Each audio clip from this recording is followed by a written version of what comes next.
এখন প্রশ্ন হলো যে এই যে বিরাট সংখ্যক পরীক্ষার্থী এবং আমাদের পরীক্ষায় যেরকম নিয়ম, আমাদের সঙ্গে আমাদের দেখা যায় বাবা মা আত্মীয় স্বজন তারাও কেউ কেউ যান।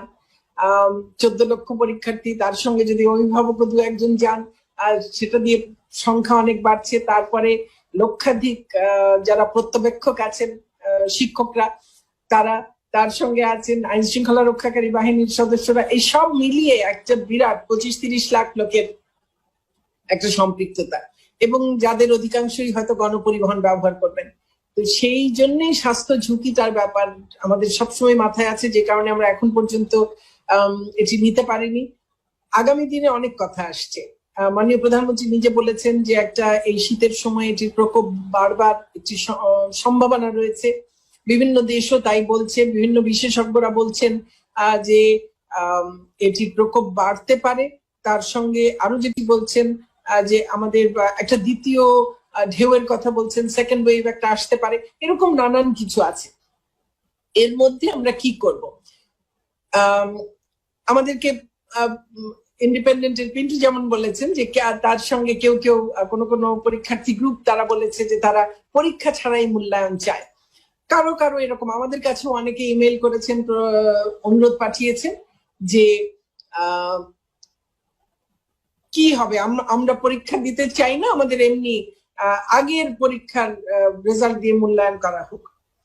এটা একটা অপশন হতে পারে যে ঠিক আছে, কোনো পরীক্ষাই নেওয়া গেল না, আমরা সব প্রস্তুতি নিলাম, সবকিছু করলাম, তারপরে কোনো পরীক্ষা নেওয়া গেল না, তাহলে কি হবে? তাহলে কি এই শিক্ষার্থীরা আর পরবর্তী পর্যায়ে যাবে না? নিশ্চয়ই তারা পরবর্তী পর্যায়ে যাবে। বিশ্ববিদ্যালয়ে ভর্তির জন্য তো তাদেরকে আরেকবার পরীক্ষার সম্মুখীন হতেই হচ্ছে। তাহলে পরীক্ষা ছাড়াই মূল্যায়ন করার একটা সম্ভাবনা তো থেকেই যাচ্ছে, আমরা সেটিকে নাকচ করে দিচ্ছি না। কিন্তু আমি পরীক্ষার্থী যারা আছে, তাদের অভিভাবক যারা আছে, তাদেরকে এটাও ভাবতে বলবো যে আমাদের অন্য অপশনও কিন্তু ভাবতে হবে, যেন 2 বছর পরে গিয়ে, 3 বছর পরে গিয়ে যেন কোনো শিক্ষার্থী কোনো চাকরির জায়গায় গিয়ে কেউ যেন তাকে না বলে, ও আচ্ছা তুমি 2020 ব্যাচ, তুমি তো পরীক্ষা দিয়ে পাশ করোনি, কাজেই তোমার এই এইচএসসিটাকে গুরুত্ব দিলাম না, এর ফলাফলটাকে, এমন যেন না হয়। কাজে আমাদের যদি নেওয়া সম্ভব হয়, তাহলে কি কি কতটুকু সম্ভব হতে পারে, আমরা এর সবকিছু খুব পরিশ্রম করে আমরা এগুলোর একেবারে সুনির্দিষ্ট পুরো ঠিক করেছি।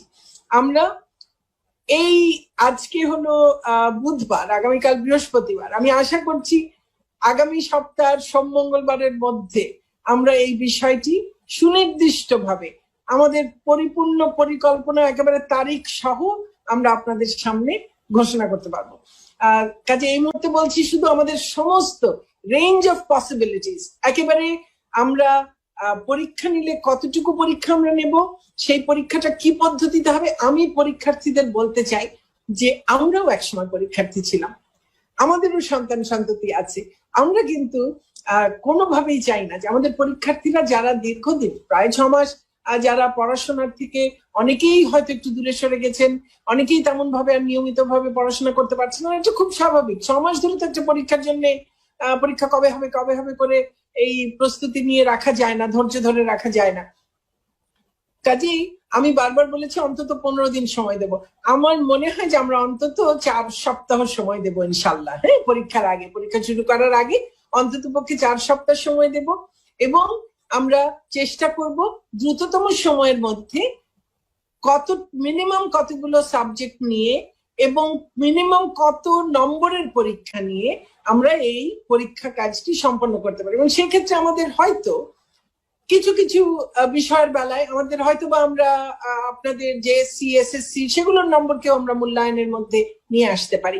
কাজেই অনেকগুলো অপশন আমরা ঠিক করেছি। আমরা আপনাদের কাছে যেই অপশনটি সিদ্ধান্ত হয়ে যাবে বা যে অপশন গুলো নিয়ে সিদ্ধান্ত হবে, কারণ আজকে আমি সিদ্ধান্ত নিলাম আমি অমুক তারিখ থেকে পরীক্ষা নেব, তারপরে যদি পরিস্থিতির কারণে পরীক্ষা নেওয়া না যায়, সেই অপশনটিও তো আমাদের আপনাদেরকে আগে ভাগেই জানিয়ে রাখতে হবে, তাই না?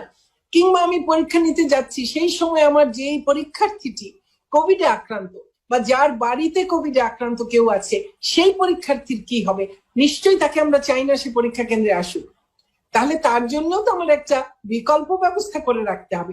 এই সবগুলো নিয়েই, এই সমস্ত প্রস্তাবনা নিয়েই, সমস্ত সিদ্ধান্ত নিয়েই আশা করি ইনশাআল্লাহ আগামী মঙ্গলবারের মধ্যে আপনাদের সামনে আমরা সবাই মিলে আবার আসবো।